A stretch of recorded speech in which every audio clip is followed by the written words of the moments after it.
Kalau kalian mengatakan masa firman jadi manusia, masa firman jadi daging, ya ini nih. Tidak pernah ada Tuhan Allah menjelma jadi manusia, nggak pernah ada ya. Allah jadi manusia, ini dongeng. Saya sudah hubungan dengan seorang rabi, ya. Saya mulai konsultasi sama dia karena saya tidak percaya Alkitab. Sampai ternyata Tuhan kasih saya karunia, saya bisa menerjemahkan, bisa bahasa Ibrani Yunani ini. Saya baru menemukan ternyata semua ini salah yang kita pakai. Tapi tidak ada STT yang mau mengakui. Nggak apa-apa. Mereka itu kan kalau bicara katanya ada Roh Kudus, katanya dipimpin Tuhan, doa puasa. Kitabnya itu yang fundamental salah, tidak tahu.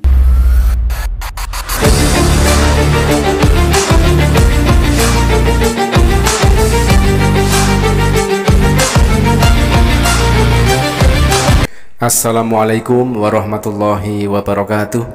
Teman-teman, gebrakan yang dilakukan oleh Dr. Yonatan Purnomo yang telah menemukan sebanyak 6.577 kesalahan di dalam Bible yang tidak kanon, kiranya akan menuai banyak pro dan kontra, terkhusus dari kalangan kekristenan sendiri.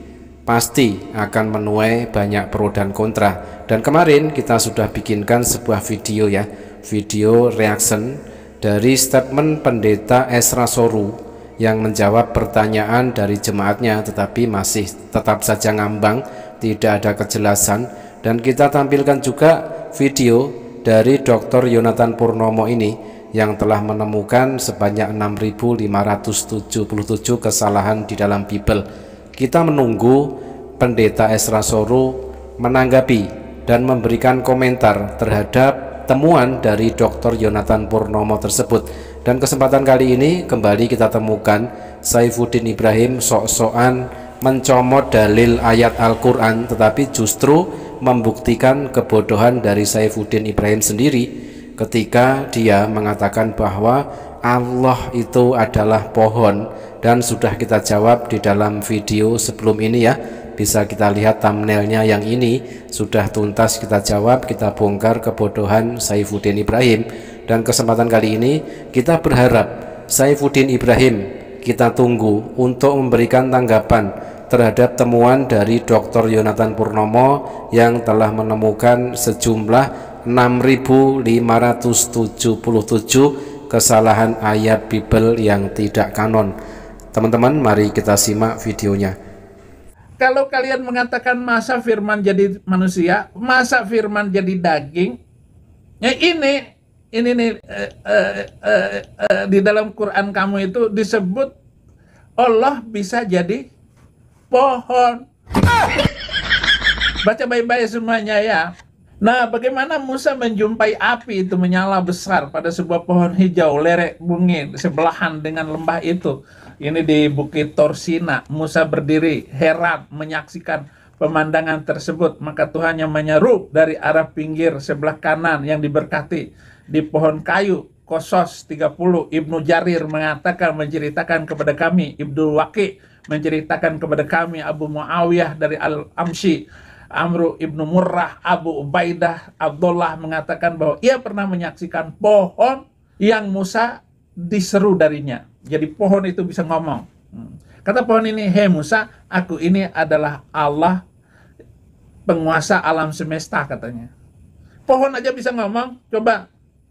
Woi, nggak usah, saudara-saudara nggak usah masuk Kristen. Di Kristen aja banyak penipu. Tidak pernah ada Tuhan Allah menjelma jadi manusia, nggak pernah ada ya.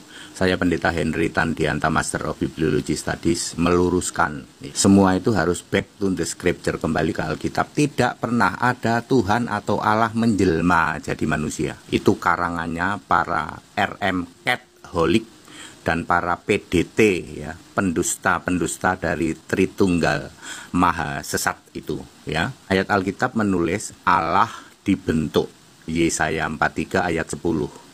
Kedangkalan ilmu dari Saifuddin Ibrahim ketika mengutip ayat Al-Quran, tetapi lantas ayat tersebut dipakai untuk menuduh umat Islam ya.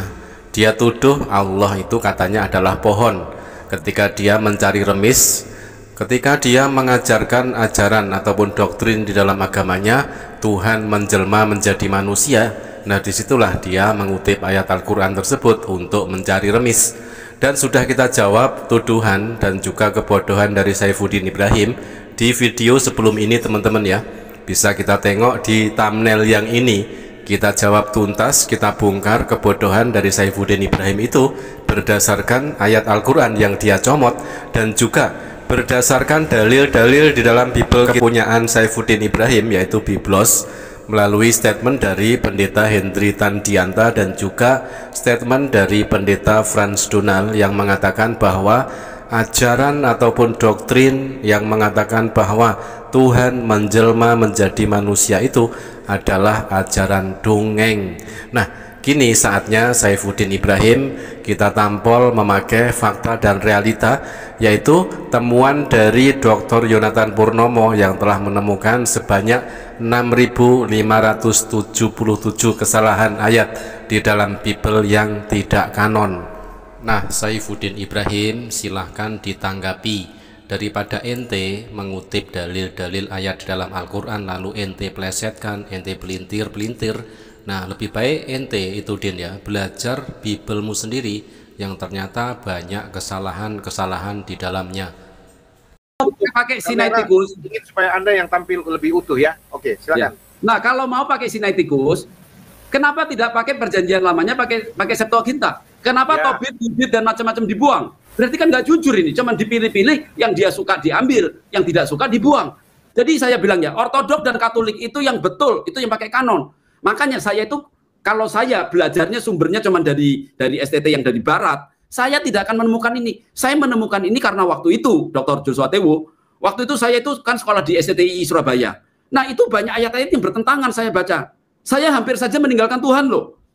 Sampai saya itu berdoa, Tuhan, kenapa Alkitab ini kok demikian? Kalau engkau menjaga firman-Mu saja tidak sanggup, bagaimana kamu bisa memastikan saya itu pasti selamat? Sampai saya itu berdoa, Tuhan, kenapa Alkitab ini kok demikian? Kalau engkau menjaga firman-Mu saja tidak sanggup, bagaimana kamu bisa memastikan saya itu pasti selamat?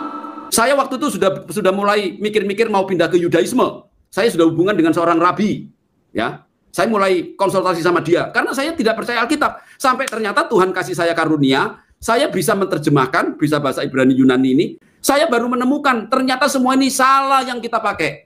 Saya baru menemukan ternyata semua ini salah yang kita pakai. Tapi tidak ada STT yang mau mengakui. Nggak apa-apa, ya. Bileam, ya, kalau dia tidak mau jujur, nanti dikasih tahu keledai-keledai nanti. Bileam kan yang kasih tahu kan keledai. Nanti keledai yang kasih tahu dia nanti firman Tuhan. Nanti orang-orang yang tidak percaya nanti yang akan kasih tahu kamu itu salah. Nah, itu kan tragis menurut saya. Harusnya mereka itu kan kalau bicara katanya ada Roh Kudus, katanya dipimpin Tuhan, doa puasa. Kitabnya itu yang fundamental salah tidak tahu.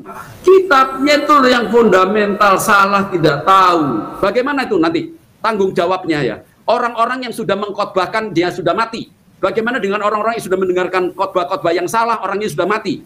Ada nggak hubungannya dengan keselamatan? Padahal di dalam Galatia 1 ayat 8-9 itu dibilang orang yang memberitakan Injil yang lain terkutuk di anatema. Nah, Saifuddin Ibrahim ya, sekali lagi daripada Anda mengutip dalil-dalil ayat Al-Quran untuk Anda pelintir-pelintir, untuk Anda plesetkan, lebih baik Anda tanggapi ini ya, belajar lebih dalam lagi tentang Bible Anda, seperti yang telah dikemukakan oleh Dr. Yonatan Purnomo yang telah menemukan ternyata ada sejumlah 6.577 ayat kesalahan di dalam Bible yang tidak kanon. Nah, Bible yang dipakai oleh Saifuddin Ibrahim kira-kira kanon apa tidak? Jelas, menurut Dr. Yonatan Purnomo, kitab-kitab suci yang dipakai oleh umat Kristen sekarang ini kebanyakan tidak kanon. Nah, kita tunggu Saifuddin Ibrahim untuk merespon dan menanggapi statement dari Dr. Yonatan Purnomo berupa temuan 6.577 kesalahan ayat di dalam Bible. Terima kasih sahabat, mudah-mudahan bermanfaat. Jazakumullah khairan kasiron. Wassalamualaikum warahmatullahi wabarakatuh.